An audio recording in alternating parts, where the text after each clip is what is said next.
The world is older than our memories, older than the stones beneath our feet, older than the dreams we carry inside our fragile human hearts. Imagine standing in the silence of a desert at dusk. The sun has fallen low, painting the horizon in ribbons of red and violet. The air is still, except for the whisper of sand shifting under its own weight. And in that silence, if you close your eyes, you can almost hear it, an echo rumbling through time, a heartbeat buried deep inside the earth. These are not the heartbeats of men, nor of creatures we know. They belong to giants, long gone, yet somehow still alive in the trembling breath of our planet. Dinosaurs. They were not monsters. They were not demons or dragons. They were living poems written in bone and flesh, each species a verse in the story of life's endless imagination. Some were titans that shook the ground like earthquakes. Others were dancers, delicate as sparrows. And then there were those whose bodies seemed sculpted by dreams, or perhaps by madness, the strangest, most mysterious of them all. Tonight, we walk into their forgotten world. Before we wander deeper into this shadowed forest of time, let me gently invite you, if you find yourself drawn to these whispers of history, to the mysteries of life and the quiet awe of the cosmos, consider subscribing to this channel, The Whispering Cosmos. Every story here is crafted like a lantern in the dark, guiding us through the ancient and the unknown. So let us step together, slowly, into the world where the weirdest dinosaurs once lived. It begins with bones. Always bones. Fossils lie hidden in the earth like half-remembered dreams. Paleontologists unearth them with brushes, with chisels, with patience as delicate as prayer. To most eyes, they are fragments. A curve of rib, a shard of tooth, a lonely vertebra. But when the pieces are placed together, when imagination fills the gaps, the earth begins to speak. From cliffs and deserts, from riverbeds and quarries, the story emerges. And it is not the story we expect. For when we think of dinosaurs, our minds often leap to the familiar. The tyrant king with teeth like daggers, the long-necked giants sweeping their heads through trees, the armored beasts dragging their spiked tails. But hidden between these familiar figures are strangers. They do not fit neatly into our expectations. They seem like sketches abandoned by the universe, ideas too strange to survive, and yet they thrived for millions of years. The earth remembers them. And now, so shall we. Let us begin not with the famous predators, nor the gentle titans, but with a creature whose body seems like a riddle. Imagine a river stretching wide under the burning sun. The air is heavy with insects. The water shimmers with the scales of fish below. Suddenly, the surface breaks. Rising from the shallows comes a shadow taller than houses, longer than buses. Its head is narrow, jaws lined with conical teeth. Its body is stretched and powerful, like a crocodile's, yet upon its back rises a sail, a towering fin of bone and skin, catching the light like a tattered flag. This is Spinosaurus. No other predator in history looked quite like it. Was it a swimmer, a fisher, a hunter of rivers? Did that sail keep it warm or cool, or was it a signal, a glowing banner above the reeds? A truth remains hidden, the bones whispering more than they reveal. And yet, in this strangeness lies beauty. For what is nature, if not an artist? She paints with feather and scale, with horn and claw, with symmetry and with chaos. And in Spinosaurus, she painted a paradox, a dragon of water carrying a sail like a ship adrift in time. But Spinosaurus is only the first. Beyond it waits a procession of forms, stranger still horned masks that look like temples, singers with hollow crests that turned their very breath into music, creatures with claws longer than swords, yet gentle as deer. Some shimmered with feathers, some lumbered in armor, and some spread wings across skies that had never known such shadows. The strangest dinosaurs are not curiosities. They are reminders. Reminders that life itself is not bound by our sense of logic, that survival does not always choose the obvious shape, that beauty and strangeness often walk hand in hand. And perhaps, somewhere deep within us, we understand this. For are we not strange too? Creatures that dream, creatures that build stories out of stone, creatures that whisper to one another across the silence of night? The earth remembers them. The cosmos remembers them. And through these stories, we remember too. But tonight, our journey has only begun. We have stepped into the desert and found the shadow of a river dragon with a sail upon its back. The night is young, and the bones beneath us have much more to tell. For not far ahead, in the next turn of the earth, we will find a creature crowned in horns, its face a mask of ritual and mystery. A dinosaur that looked less like an animal and more like a living temple of bone dot. And so we step forward toward the next whisper into the shadow of the horned illusionist. The desert sleeps beneath a canopy of stars. Wind curls across the sand, carrying with it a fine dust that clings to the air like ancient perfume. Here, in the stillness, time feels thin. The line between present and past blurs, as though the earth itself is waiting to reveal a secret. Beneath our feet lies an ocean of silence, but hidden within that silence are skeleton shapes of forgotten lives sealed away in stone. Fossils are not just bones. They are whispers. They are messages pressed into rock like love letters written to the future. Each one carries a story, but the stories are incomplete. A broken jaw here, a shattered horn there, ribs scattered like puzzle pieces spilled across the ground. The work of scientists, of dreamers, is to take these fragments and summon worlds. Close your eyes. Imagine brushing away the dust of 65 million years. With every stroke of the hand, a vision sharpens. First, a skull emerges from the cliff. Face its outline strange, its surface crowned in ridges and spikes. The stone crumbles further, and a frill spreads like a fan, wide and decorated with knobs and horns that jut from its edges like thorns from a crown. At first, it looks like chaos. But then, as the whole comes together, it becomes something else entirely. A mask. This was no ordinary dinosaur. This was Styracosaurus, a creature that carried on its head an array of horns so elaborate, so haunting. It looked like the living embodiment of ritual. Its face was a performance, carved in bone. What purpose did it serve? Some say the horns were weapons, locked in battle against rivals, clashing like knights in forgotten tournaments. Others believe they were signals, displays of dominance and beauty, a language spoken in bone rather than sound. Imagine a herd of them standing in a valley at dawn, their frilled skulls glinting with sunlight, a forest of horns swaying like banners before a march. To predators, perhaps it was a warning, do not come closer. To one another, perhaps it was a song of identity, see me, know me not, but perhaps the truest answer is one we cannot know. These masks are frozen riddles, puzzles without solutions, left for us to wonder at. And in that wonder lies their power. The horned illusionist roamed landscapes of fern and pine, moving in groups across floodplains that stretched endlessly beneath volcanic skies. Imagine the sound of their heavy steps sinking into the earth, the low rumble of their calls vibrating through the air. They were both terrifying and beautiful symbols of life's ability to sculpt art out of necessity. And yet, even among these great crowned beasts, strangeness deepened.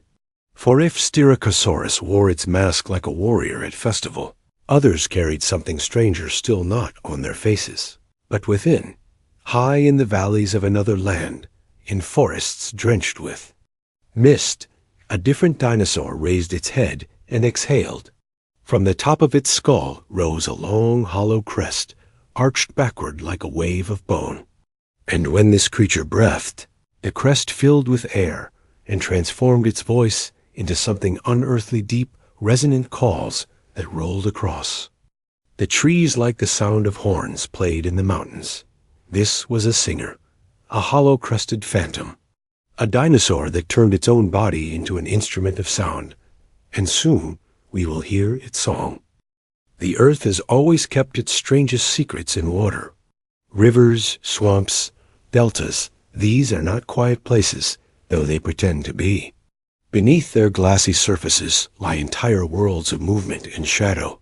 In one such river, tens of millions. Of years ago, a shape stirred that would make even the boldest hunter pause at first.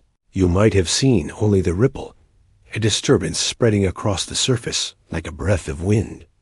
Then the water broke, and rising from the depths came a head long and narrow, teeth shining in the sunlight like rows of polished glass. It was a hunter, but not like the tyrant king who ruled dry land. This one was born of two worlds, its body long and powerful, its legs awkward on earth but strong in the currents, its snout stretched like a crocodile's. And then there was the sail. From its spine rose a fan of bone, towering above the water, a sail as tall as a man, stretched, with skin like the canvas of a ship adrift. In the dim light of dawn, it would have looked like a ghostly banner drifting over the reeds. This was Spinosaurus, the dragon of rivers, the fisher king, the strangest predator the land had ever seen. Its size alone was enough to inspire awe. Longer than a bus, heavier than an elephant, it was among the largest carnivores to ever walk the earth. But it did not hunt like the others. While the tyrannosaurs stalked the forests, Spinosaurus waded into rivers, jaws snapping at fish as long as men, claws dragging prey from the shallows. Picture it in silence, a colossal shadow gliding through a flooded plain, its sail cutting. The surface like a blade, its reflection trembling in the water like a mirage dot. What was that sail for? Was it a heater, warming blood under the sun? A cooler, bleeding off heat in the desert glare? Or was it a signal, a flag raised for others to see, perhaps a warning to rivals, perhaps an invitation to mates? We do not know. The bones are silent. And so we are left with mystery. But mystery is what gives this dragon its power. Because in that sail, we see something more than biology. We see the artistry of evolution, the willingness of life to create forms that serve not only function but wonder. Spinosaurus was not a mistake. It was a declaration, carved in flesh and bone, that strangeness is strength. Imagine being there, in that river world, the air thick with insects, the reeds brushing your legs, the water curling around your knees. Suddenly, the ground trembles. A shadow swells beneath the surface. Then the sail rises, breaking the water like the fin of a living ship, and you realize you are not alone. The dragon is here, silent and immense, watching with eyes older than memory, and you understand, in that moment, why myths are born. But as strange as Spinosaurus was, it was not alone in its oddity. Across the earth, other dinosaurs carried their own mysteries.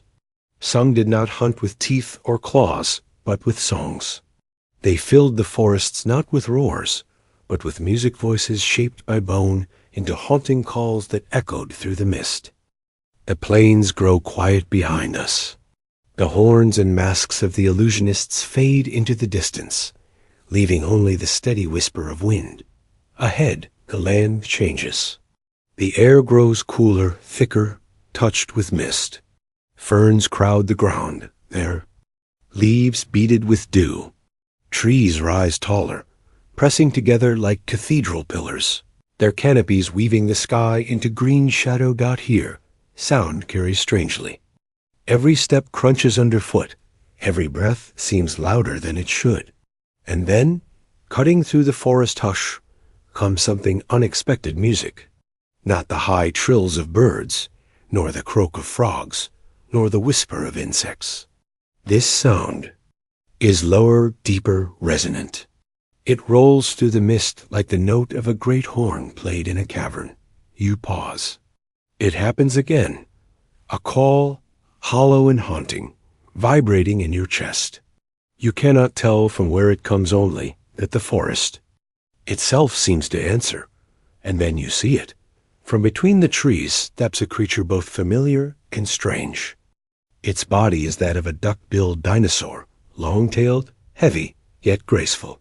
But its head bears a crest, an arc of bone that rises high above its skull and sweeps backward like a wave frozen in time. The crest is hollow, a tunnel, of chambers that wind and curve, as though the skull has grown into a trumpet.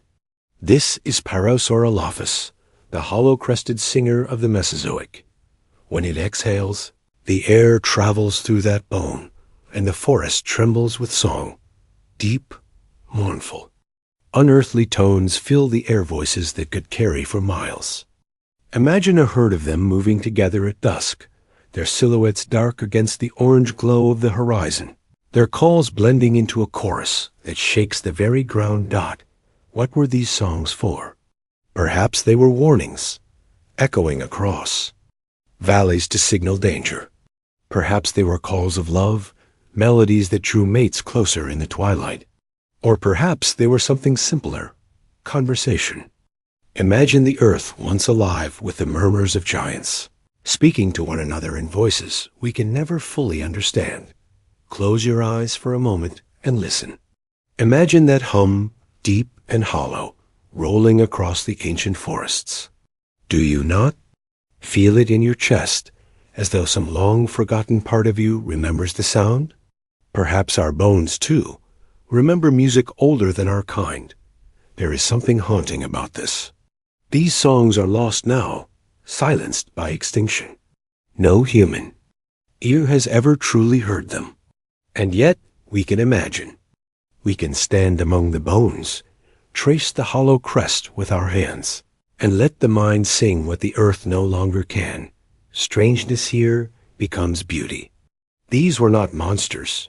They were instruments of the land itself, voices of the forest, carriers of songs the wind still longs to repeat. But as the last echoes fade, the forest grows darker. The mist thickens. The music is gone, replaced by another sound quieter, sharper, a scrape, a claw dragging against bark. Something moves in the shadows. Not a singer, not a gentle herbivore, but a creature built on paradox. Its arms stretch forward, bearing claws longer than swords, hooked and gleaming in the dim light. And yet, behind those weapons, its body is not that of a predator. It is something stranger still, something that should not exist, and yet did. The scythe-bearer waits in the dark, and soon we will face it. The forest does not welcome us easily. Its shadows grow deeper, its air heavy with damp earth and resin. Mist drifts low across the ground, curling around the trunks like restless spirits. Somewhere in the distance, a branch cracks. Something is here, something vast. You wait. The silence presses tighter. Then, slowly, a shape emerges from the veil of trees. At first, you think it must be some nightmare, some twisted dream conjured by the forest itself. For its arms stretch outward, impossibly long, tipped with claws that gleam like polished blades. They curve like scythes, each one longer than a man's forearm, weapons that look forged for killing. And yet, the creature lowers its arms to pull at branches, stripping leaves into its mouth with slow, deliberate care. Its head is small, its body bulky, its belly wide. Its claws, though monstrous, are not tearing prey apart. They are reaching gently, almost clumsily, for plants. This is not a predator. This is something stranger. This is Therizinosaurus, the scythe-bearer. Its name means reaper lizard. And rightly so. No other dinosaur bore weapons so terrible, and yet used them for so peaceful a purpose. Imagine the paradox. A creature that looked like death itself, but fed on ferns and fruit. Its claws, like curved swords, may have been for defense, or for pulling down branches, or perhaps for display a warning written in shadow. Standing before it would be like facing a riddle of flesh. Do you run, fearing the strike of those blades? Or do you stay, realizing it does not wish to harm you? Evolution sculpted this paradox as if to remind us. Appearances deceive, and power does not always mean violence. But picture it in motion. Slow, deliberate, stepping through the ferns, claws swaying like pendulums. A single swing could disembowel a predator, and yet it chooses silence. Its power is restraint, its strangeness a kind of quiet wisdom. Perhaps it was mocked by nature itself, armed for slaughter, destined for gentleness. There is a beauty in this contradiction. For in Dinosaurs we see the balance of life, terror on the outside, peace within. Perhaps it mirrors something in us too.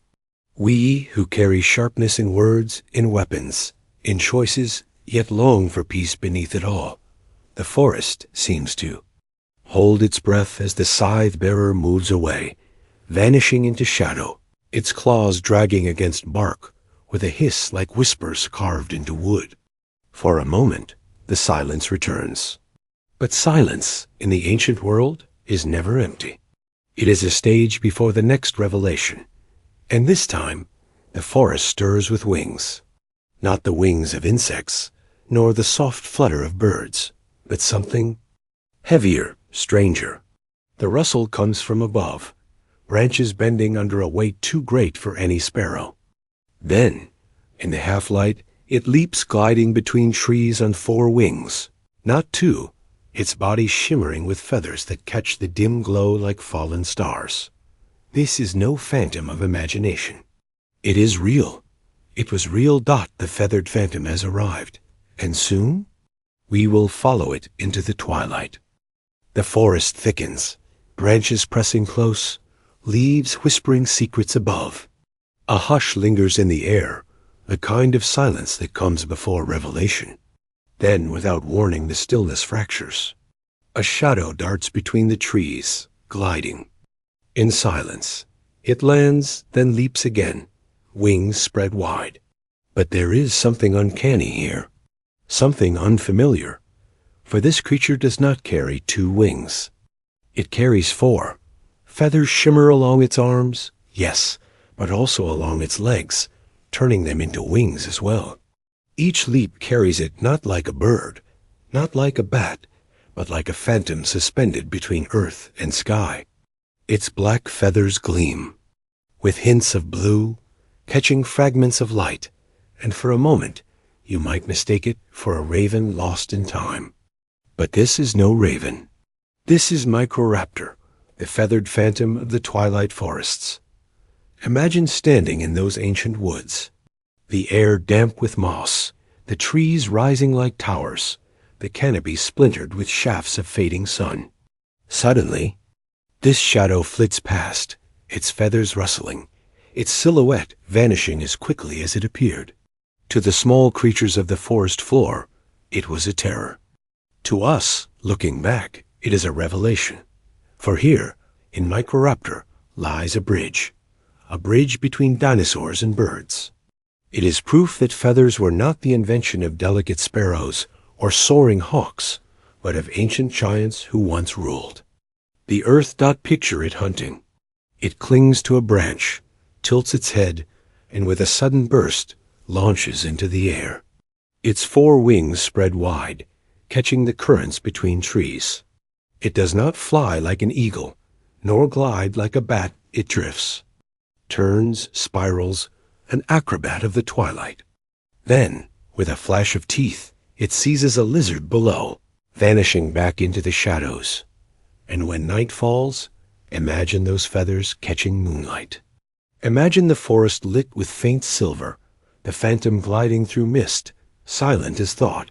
Strange, isn't it?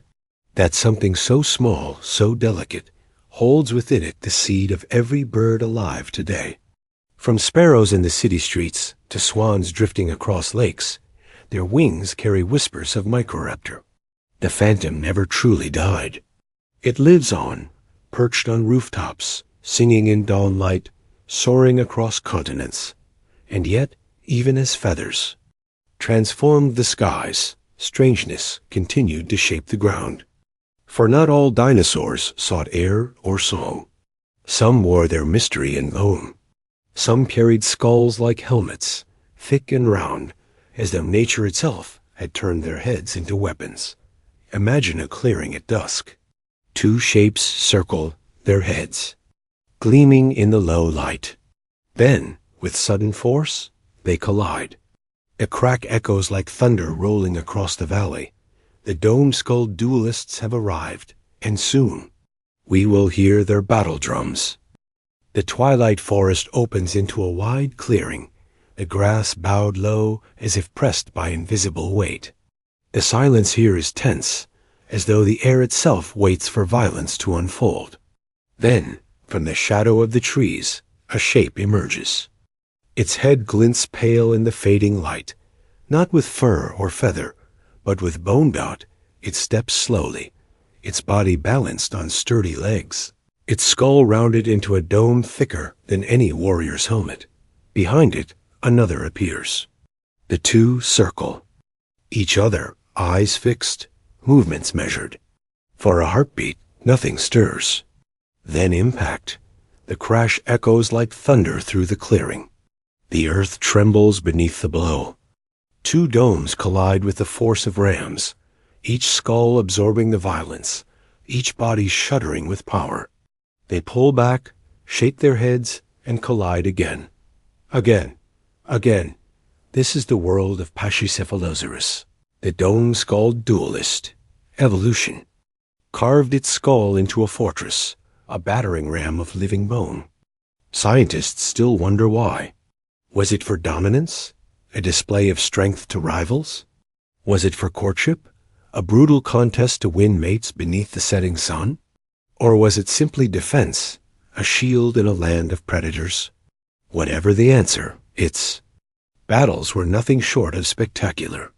Imagine standing nearby, hidden among ferns, while two duelists crash together with a sound like trees splitting in a storm. Dust rises, birds scatter. The clearing becomes an arena, their skulls the weapons, their bodies the drums. But notice something curious. Their bodies are small compared to their heads, their teeth not built for hunting. They were plant eaters, peaceful in diet, yet violent in ritual.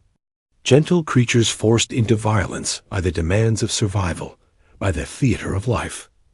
There is something strangely human in that paradox, isn't there?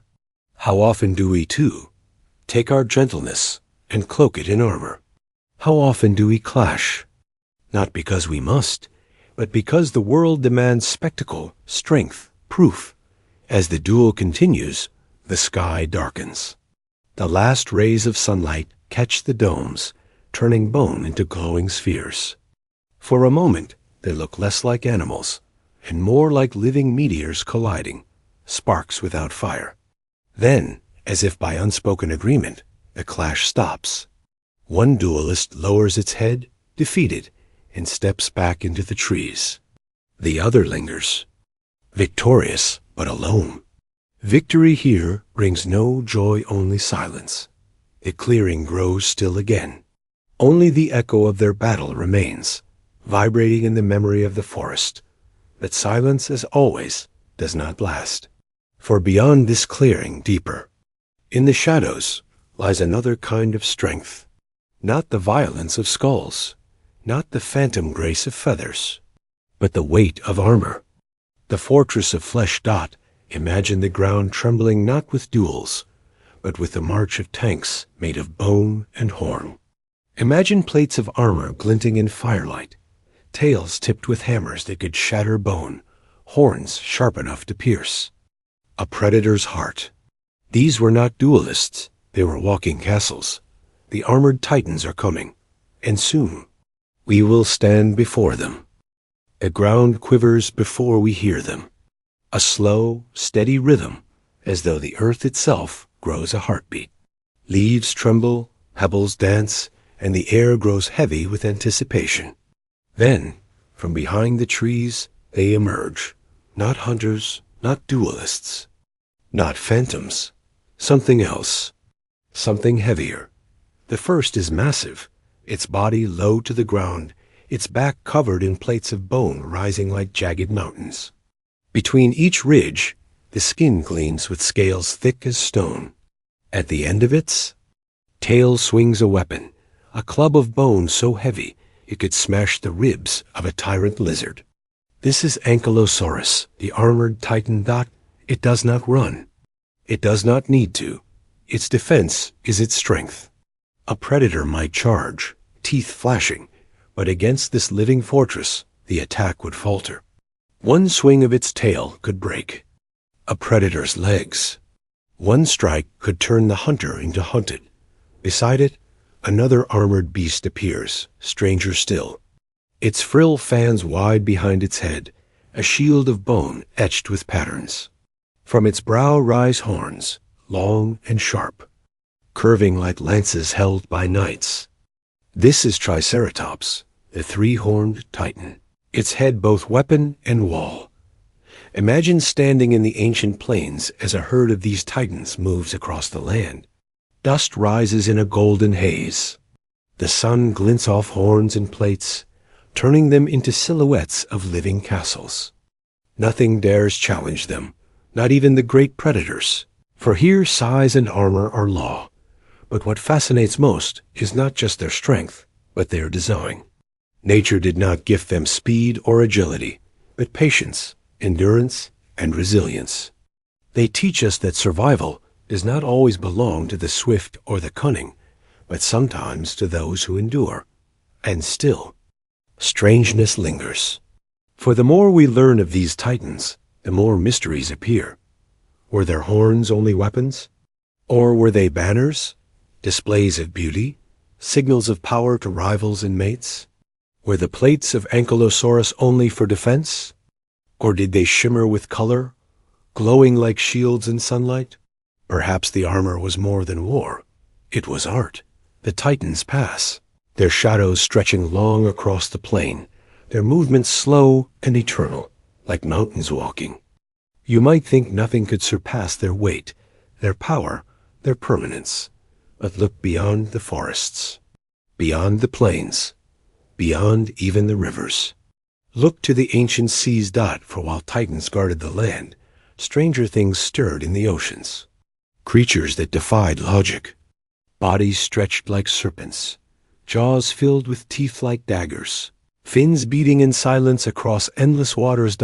They were not dinosaurs in the truest sense, but they shared the age. They ruled another kingdom, the one beneath the waves. If the titans were castles of bone, these were dragons of the deep. And soon, we will dive into their abyss. The forest fades behind us. The plains dissolve into distance. And ahead, a vast horizon opens, an endless expanse of water, glittering beneath the ancient sun.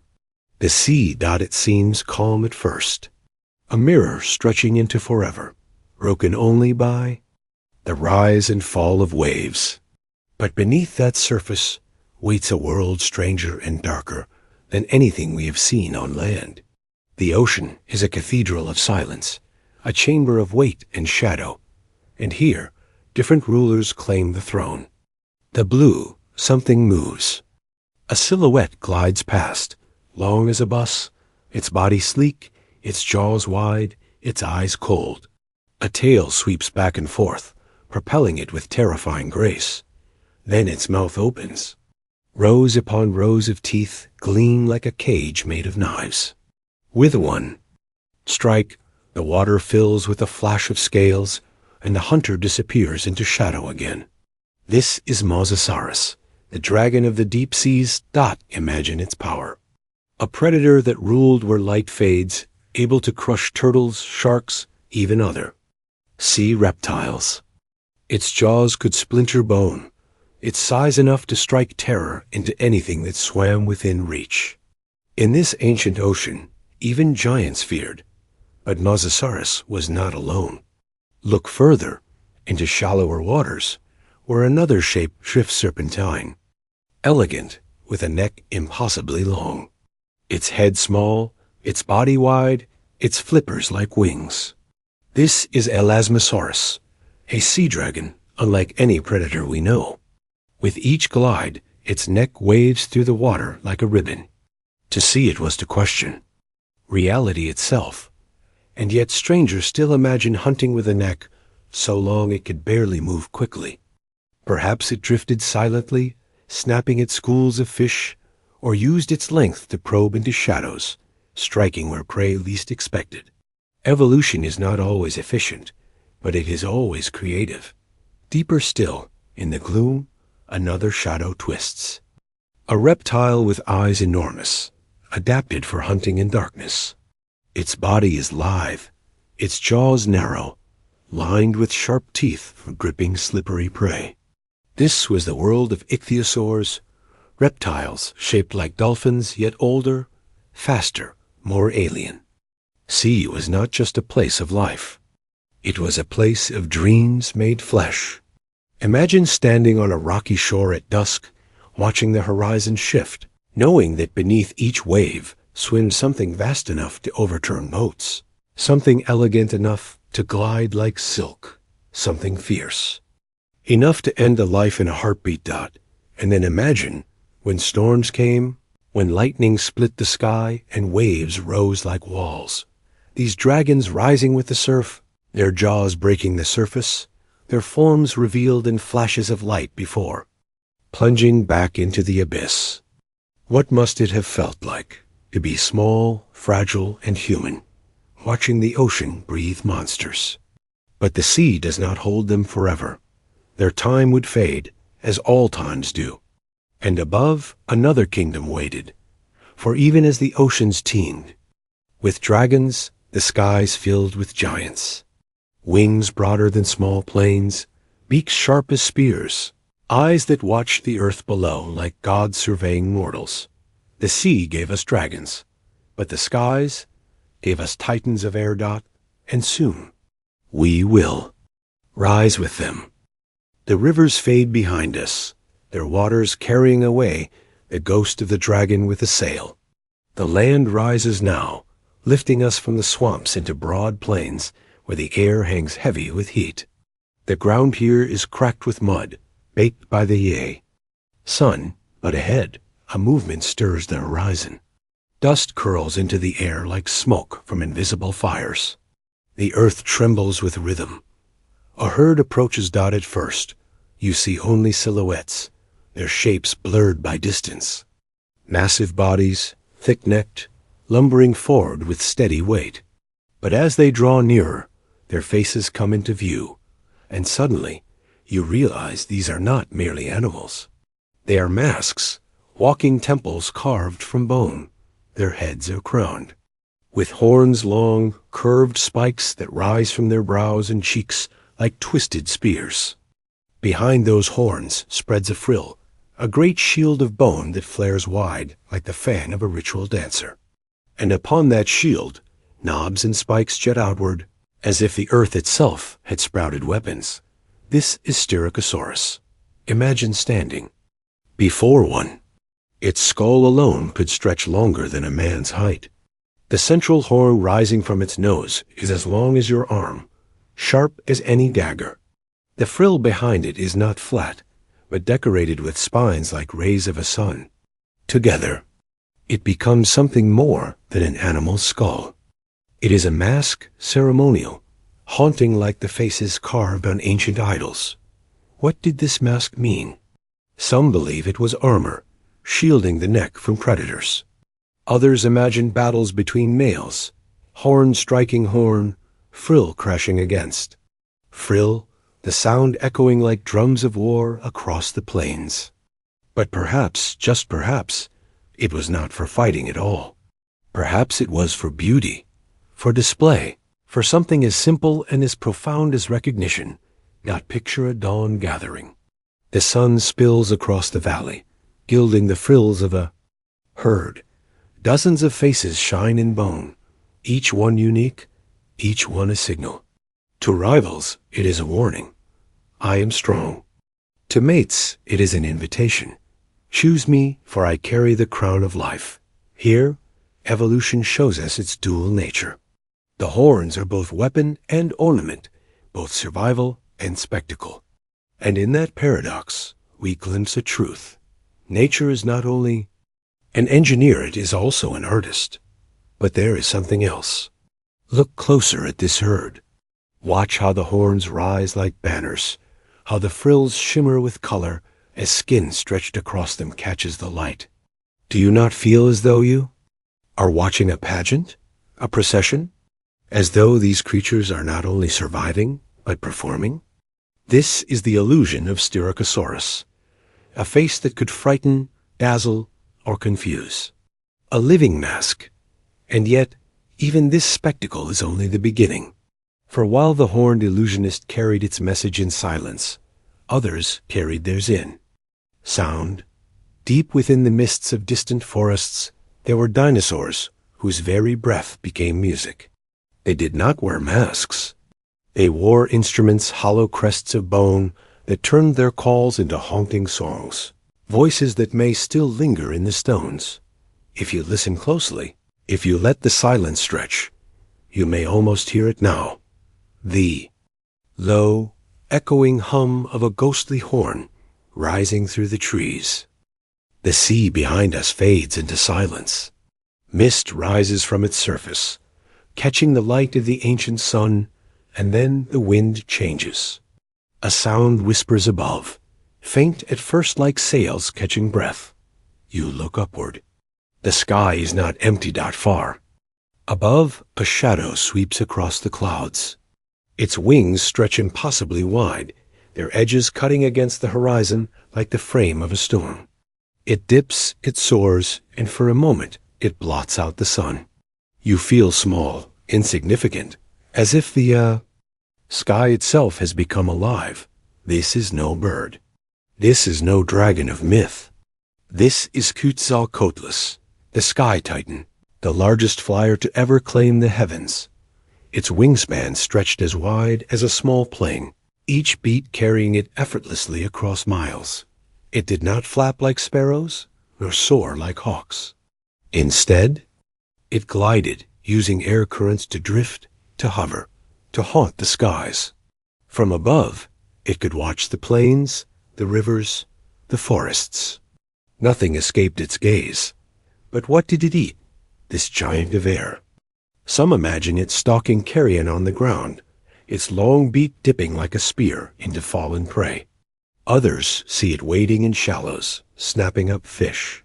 And some whisper it hunted small dinosaurs, plucking them from earth like an eagle snatching hares.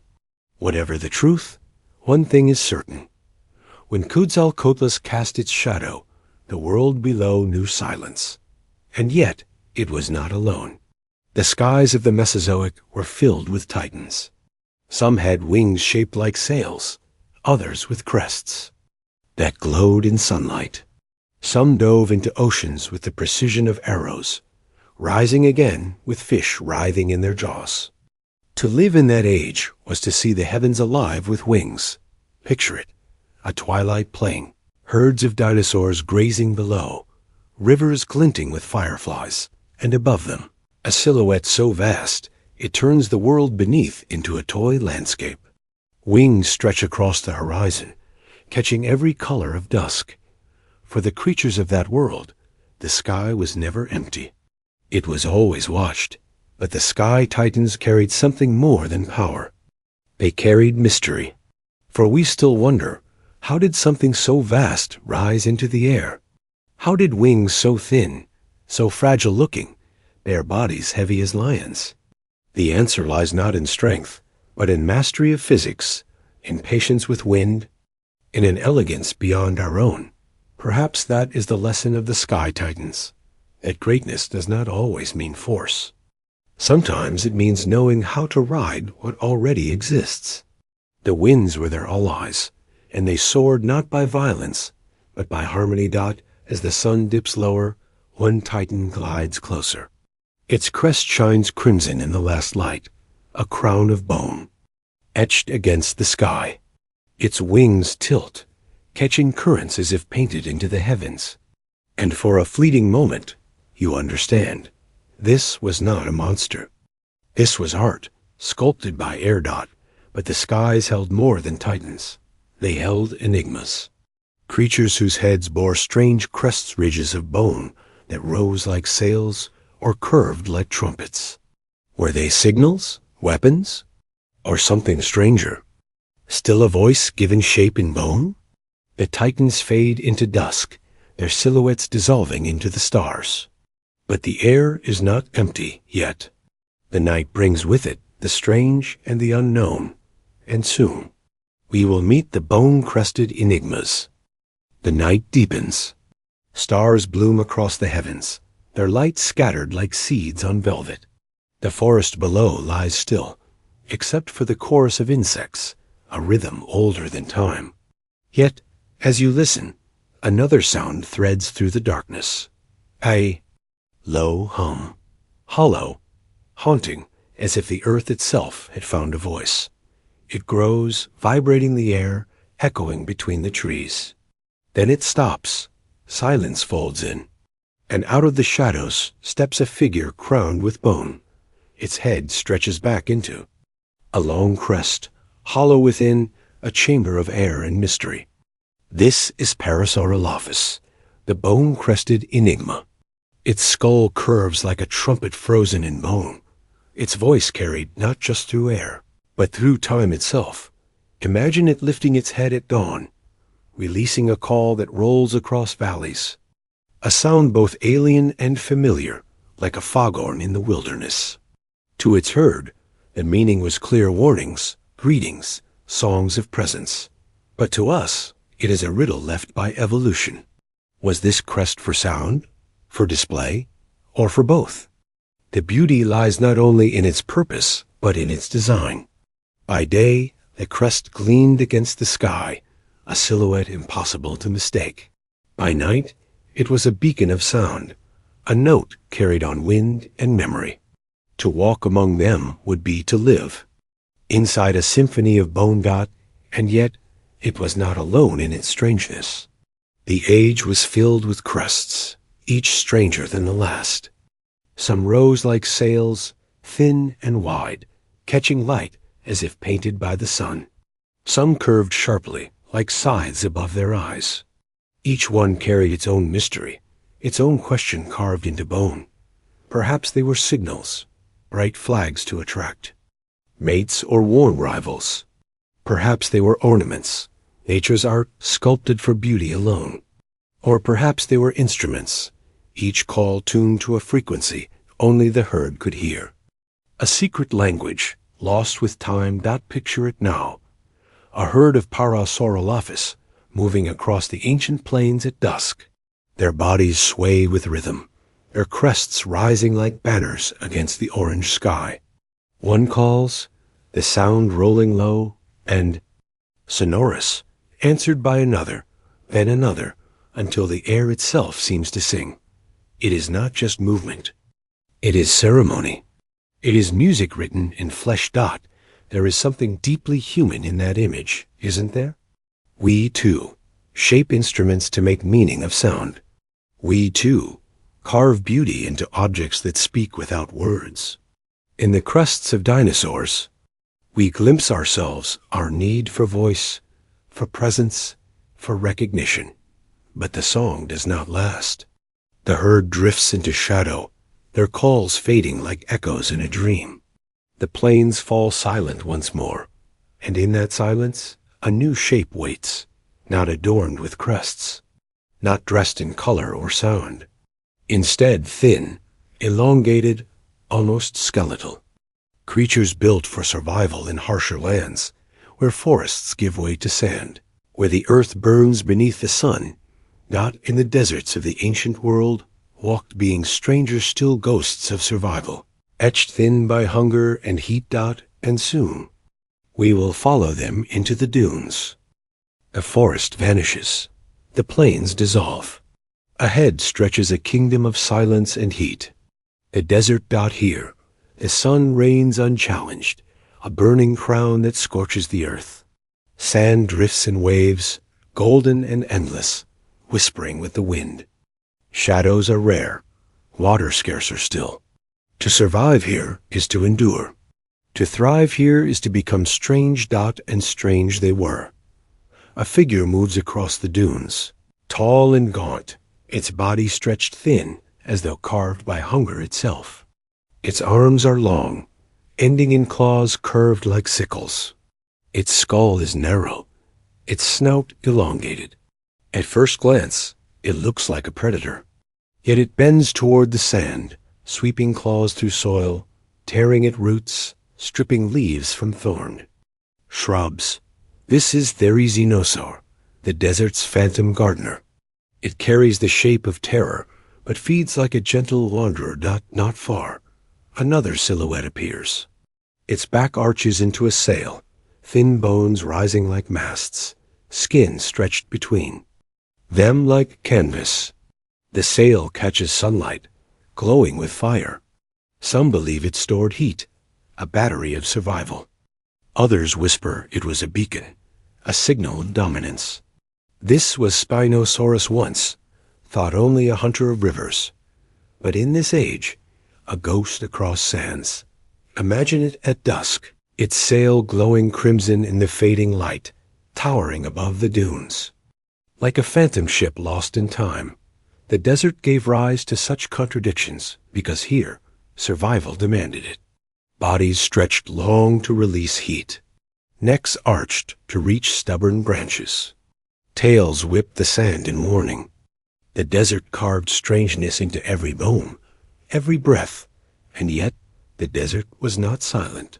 Imagine a sandstorm rising, winds shrieking, the air thick with dust. Out of that storm comes the sound of claws dragging against stone, the hiss of sails catching wind, the silhouette of giants vanishing and reappearing as the storm consumes the horizon. To see such shapes was to doubt your own eyes, to wonder if you had wandered not into a desert, but into a dream. These were the ghosts of survival, their strangeness born not of choice, but of necessity. To endure here was to become alien. 2. Live here was to defy the sun itself. But deserts were not the only places where nature carved wonder. In other corners of the ancient world, giants walked. Not ghosts of hunger or phantoms of silence, but titans towering, lumbering, stretching toward the sky. If the desert sculpted strangeness, then the forests and plains sculpted enormity. The ground will shake, the trees will bend, and the horizon will shift as these colossal forms appear. The bizarre giants are waiting, and soon we will walk among their shadows. The desert fades behind us. The air cools, shadows stretch, and the ground begins to tremble. At first it feels like distant thunder. Then the sound grows deeper, heavier, until it is no longer sound but presence. The earth itself seems to breathe. Beneath your feet, out of the haze, they appear. Not hunters, not duelists, not phantoms of survival, but giants. The first towers above the trees, its neck a living pillar that rises into the clouds. Its body is vast, its tail a whip of muscle. That could shatter stone. Yet despite its enormity, it moves with a strange grace, each step deliberate, each breath steady. This is Argentinosaurus, one of the largest beings ever to walk the earth. To stand beneath it is to feel small, insignificant, as though you have stumbled into the shadow of a mountain. It can move. Its heart alone was the size of a car. Its body stretched longer than a city bus. Imagine a herd of them, moving across the plains like living continents, each footstep shaking the world. But not all giants were so simple. Some were stranger still. A Margosaurus, smaller than its colossal cousin, carried along its neck twin rows of spines, sharp and high, forming a sail of bone. Were they for defense? For display? Or did they hum like strings in the wind, turning the giant into an instrument of the earth? And then there was Memphisaurus, whose neck stretched impossibly long, over half its body length, allowing it to sweep across forests without moving its feet. Picture it among the trees, its head weaving. Between branches like a serpent of leaves, plucking at canopies that no other creature could touch. These were not monsters. They were landscapes of flesh, worlds unto themselves. Birds nested on their backs. Insects crawled across their hides. And wherever they walked, the environment shifted in their wake. When they drank, entire rivers trembled. When they grazed, forests bent beneath their hunger. Yet even giants carried mystery. How did such vast bodies pump blood to such towering heights? How did they cool themselves under relentless sun? Each bone uncovered is less an answer than a question, a reminder that we will never fully grasp the lives of these titans. And in their presence, another truth emerges. Strangeness does not belong only to the small, nor only to the predators. Even in enormity, nature carves oddities, paints with mystery, sculpts with imagination. The giants remind us that size does not erase wonder, it magnifies it. The herd drifts across the plains, their silhouettes stretching against the horizon.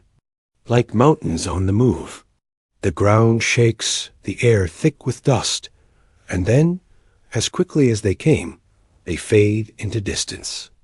The silence they leave behind is heavier than the sound of their arrival, but silence does not linger long. For while giants walked with solemn grace, others thrived with cunning. Small, quick, clever, tricksters of the ancient world built not of size or armor, but of speed and wit. The tiny tricksters are waiting, and soon we will chase them through the shadows. The giants fade into the horizon, their footsteps echoing like the last notes of a drum. Silence lingers, heavy and still. But in the undergrowth, in the cracks of stone, in the shadows where even giants dare not tread life, stirs. It begins. With a rustle, a whisper of leaves.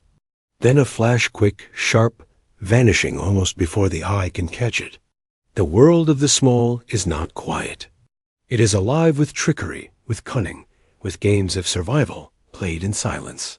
Out darts Compsognathus, no taller than a chicken, but quick as lightning.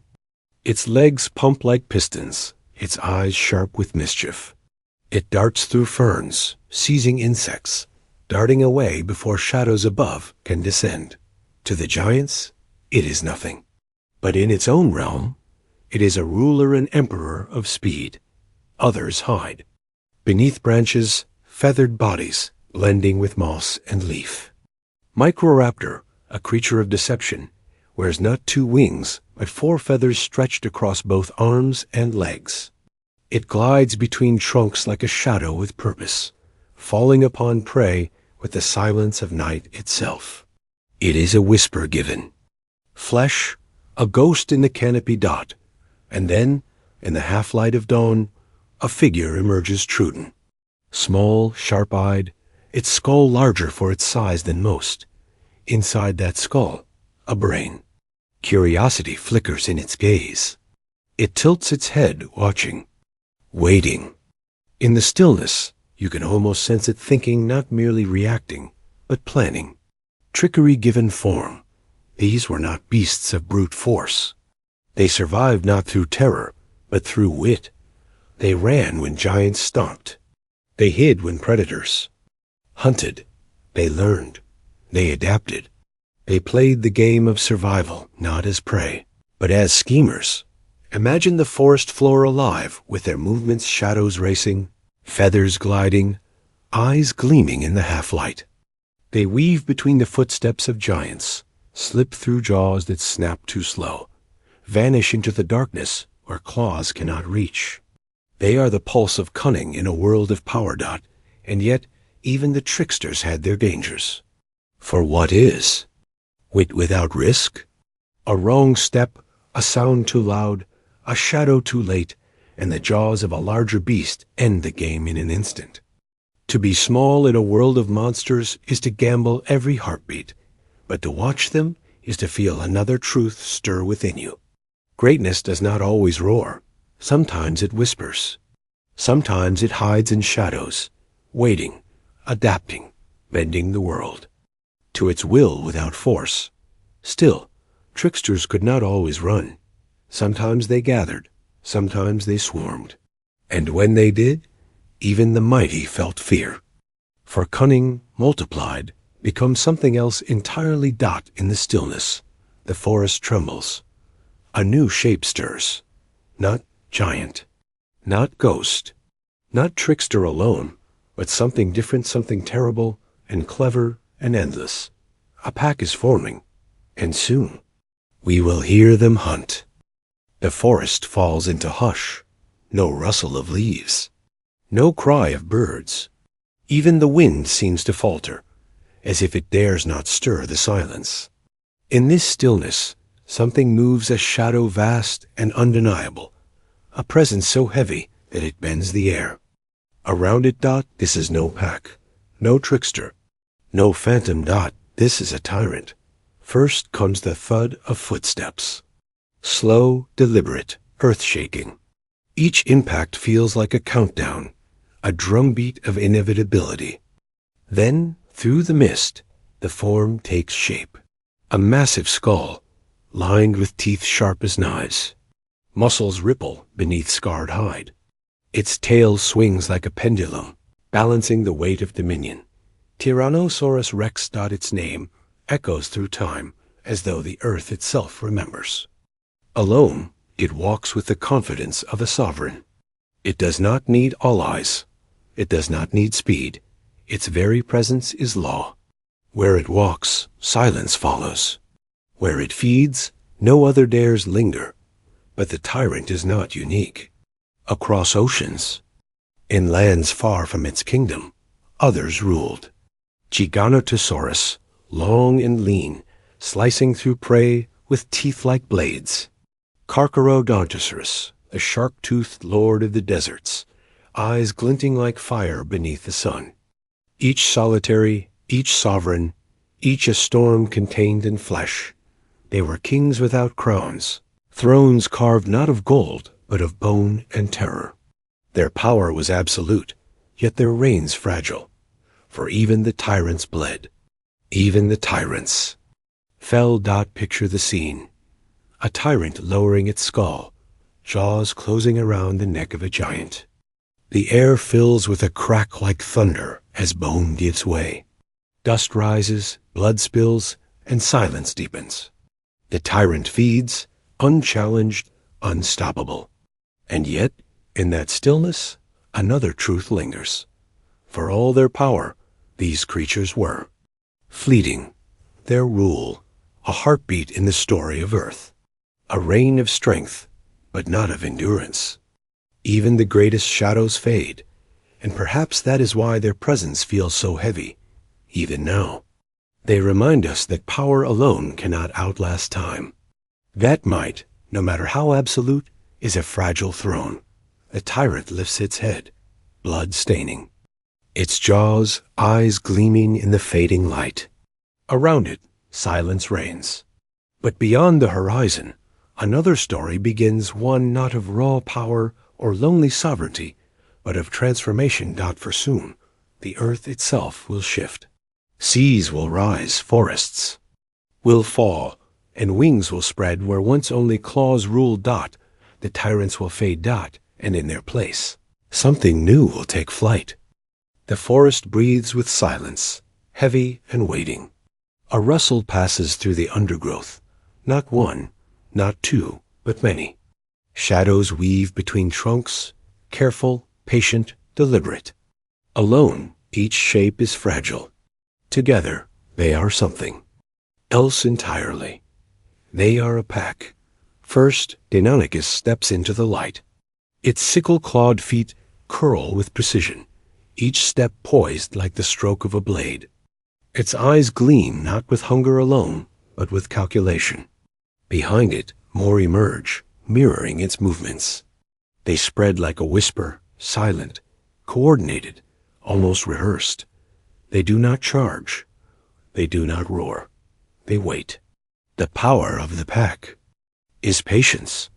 Imagine their prey a young giant, separated from its herd, confused, vulnerable. The ground trembles as it stumbles. The pack circles. One moves to distract. Another strikes from behind, and the dance begins. Jaws snap, claws slash, but never in chaos.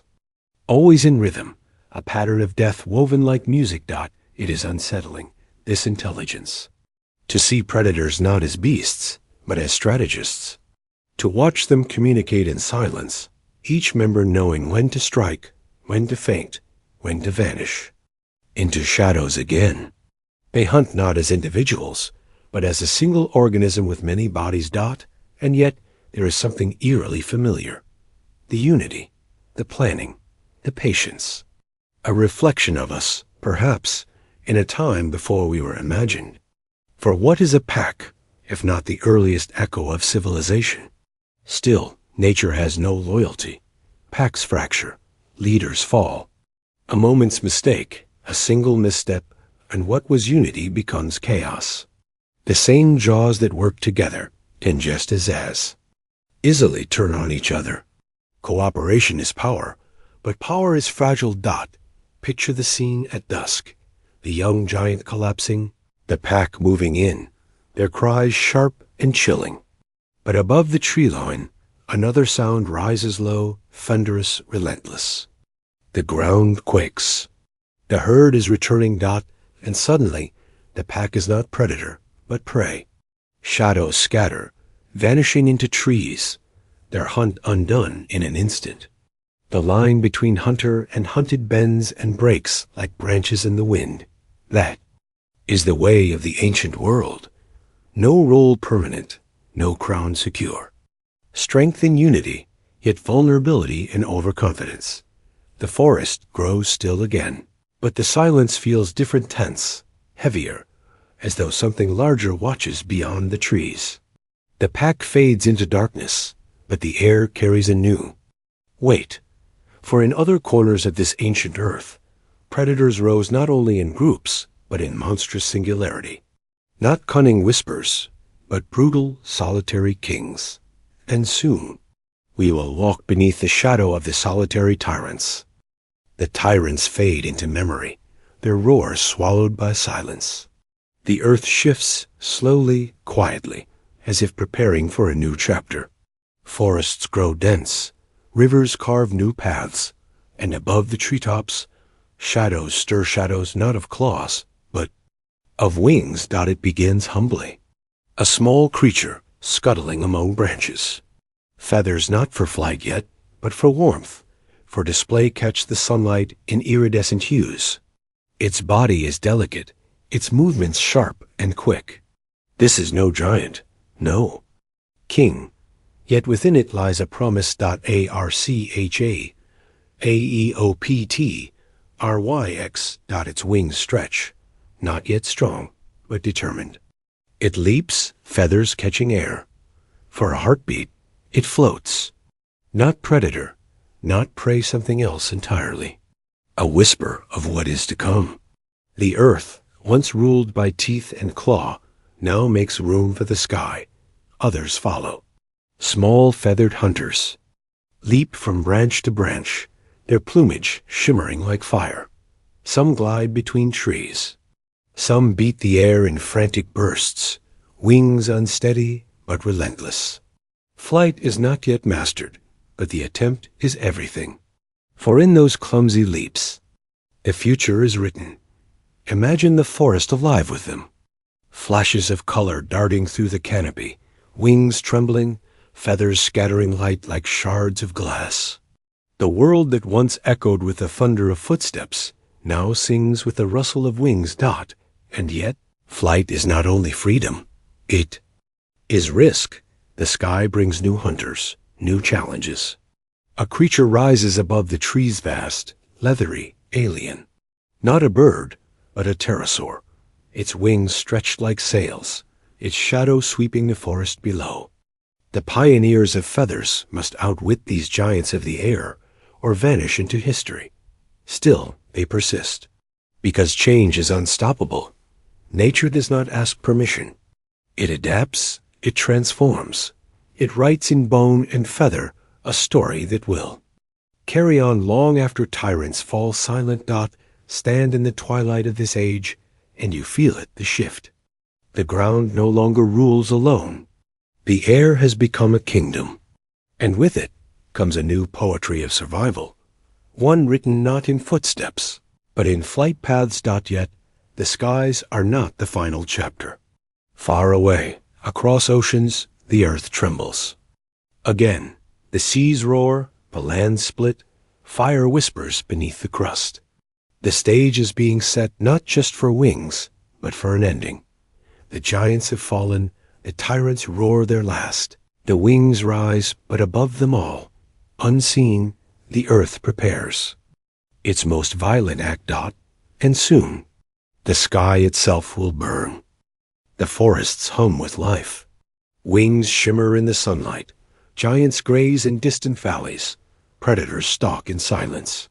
For a moment, it feels eternal, as if this world could last forever. But eternity is fragile.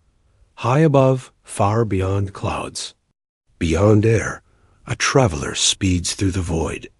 A rock, silent and ancient, older than the earth itself. It does not burn yet. It does not roar. It drifts unseen, unfeeling, on a collision course with destiny. The creatures below do not know.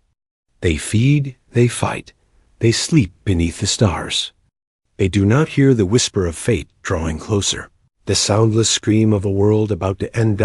And then dash light. At first, it is a streak across the heavens, a spark against the canvas of night, but it grows, brighter, faster, impossible.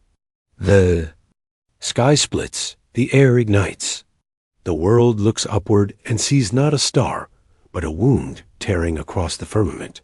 When it strikes, the earth itself screams, the ground shatters.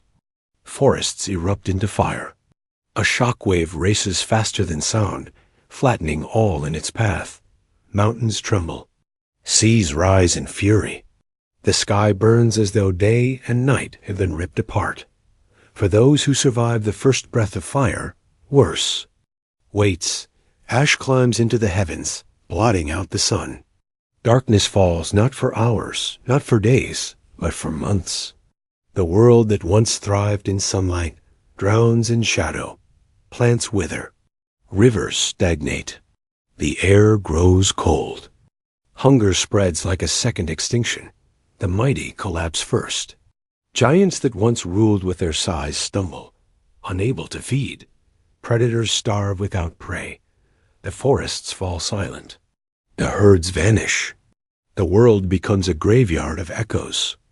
Yet life clings on, in burrows beneath the soil, in cracks of stone, in the feathers of small survivors, huddled together against the cold. Fragile, trembling, but alive, the fire in the sky has written the end of one story. But in its ashes lies the beginning of another. The dinosaurs, the strangest wonders of Earth's imagination, fade into memory, but not all of them. Their shadows stretch forward, their feathers carried into the future. They will not vanish completely. They will transform, and in that transformation, we will find them again. The world has burned. The giants are gone. But in the silence after fire, a whisper begins. A whisper of survival. A whisper of change. Can soon. We will discover what remains when the echoes of extinction fade. The fire has passed. The sky no longer burns, but it does not shine either. It hangs heavy with ash, a dim veil stretched across a wounded earth.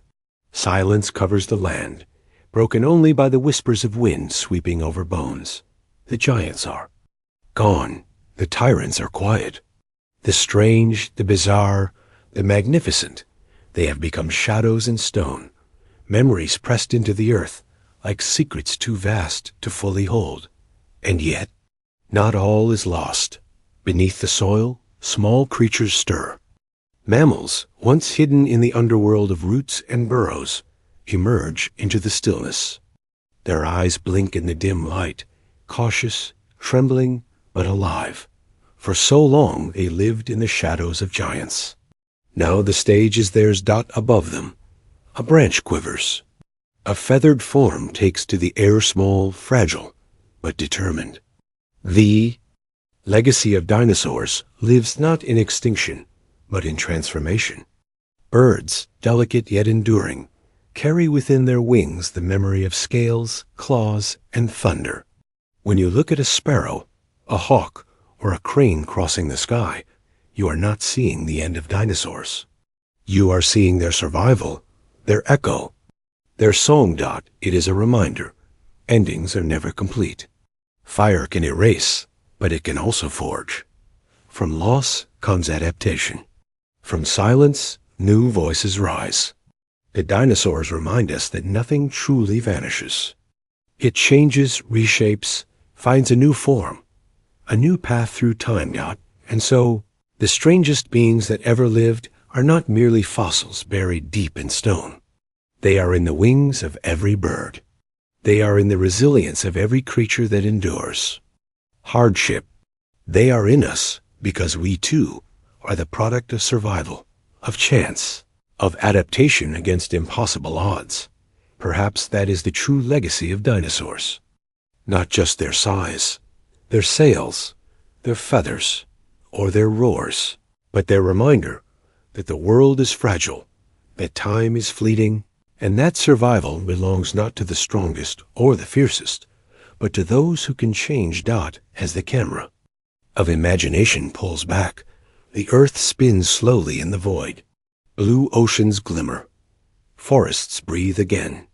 Birds wheel across the sky, their wings tracing the poetry of endurance.